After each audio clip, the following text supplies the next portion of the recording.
Hey, hey, hey, good morning. Monday Motivation with Mary right here. And before we get into talking about fear, which is the topic today, I just want to give a shout out to the firefighters that have been battling the fires in California, for all my friends and colleagues that have been evacuated and they're back. My brother-in-law, the school where he's a principal, was shut down and they're back in session today. They had meetings all day yesterday.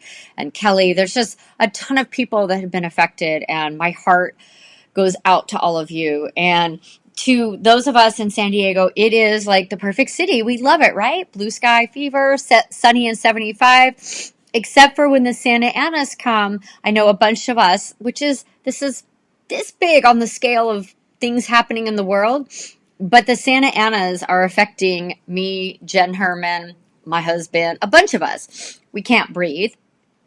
Our heads swell up. Our eyes are like we want to scratch them. So if I sound a little off today, I'm not sick. I've been like this for 2 weeks, folks. This is the Santa Anas.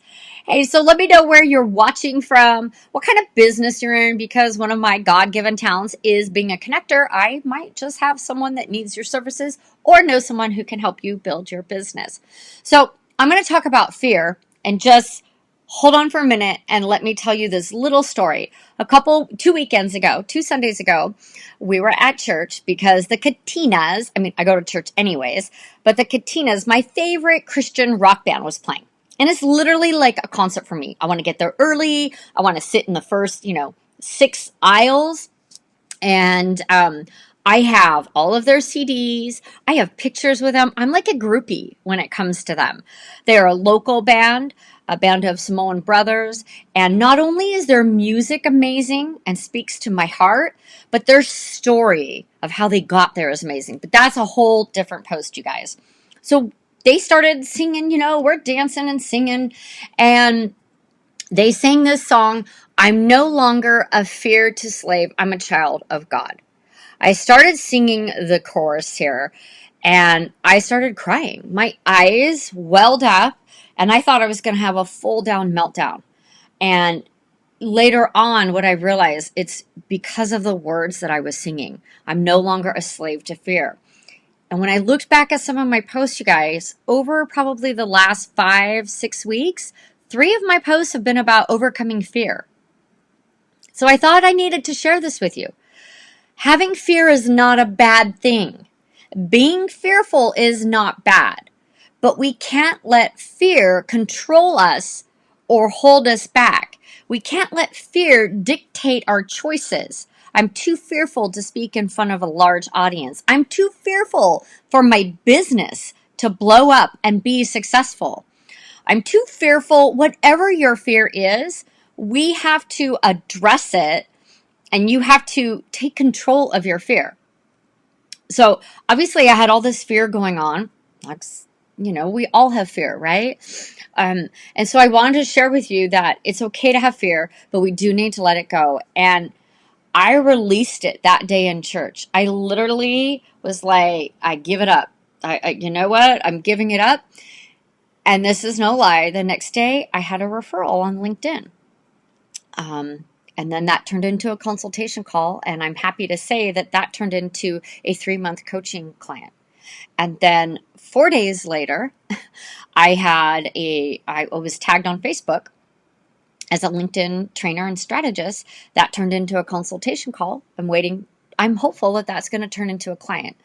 And then yesterday I got messaged on LinkedIn and an opportunity to be on a wonderful podcast. So 3 great things came. And I just want to say that I released that fear and then these opportunities came. So I want to encourage you all, whatever that big fear, that cloud that's over your head, write it down, talk about it with a friend. I want you to work through that. So I want to know what fear is holding you back right now. Be brutally honest, because you can't address it and work with that fear if you don't know what it is. How can you manage that fear? How can you overcome it? And then I want to lastly ask you 2 things. Sorry.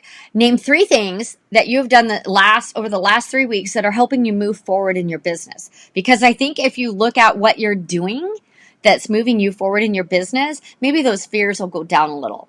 And instead, I want us to concentrate this month on what we're grateful for. I mean, it kind of goes with Thanksgiving and everyone's doing the every day what you're grateful for. And I'd love to commit to that, but that's a little over my head right now with time. But what are we grateful for? I think we should be grateful for our fears because they push us beyond our comfort zones. We have this opportunity to start and run our own business. Why it's fearful, it's an opportunity. So maybe switch out the words from fear to opportunity. And also running your business, it's learning opportunities. So you guys, please share with me, what are you grateful for this week? So not only, what is your big fear and how are you going to overcome it, but what are you grateful for? I'm grateful for this platform. I'm grateful to share with you things that I'm going through that I know other people are going through. I'm grateful to be able to teach and train and speak on things that speak to my heart and help you grow your business. So that's all I have for Monday Motivation today. I promise to keep these 7 minutes or under. It's 7:06. I hit that today. Y'all have a great Monday. And don't forget to tune in this Wednesday. I'll be live on all the platforms. And I have Jessica Potts, and we're talking about how to make sure your business can sustain itself. She's fabulous. We met on LinkedIn, and you are going to want to tune in for this episode. Okay, tomorrow morning, Tuesday tip, dropping at 9 a.m. Have a great day. Ciao.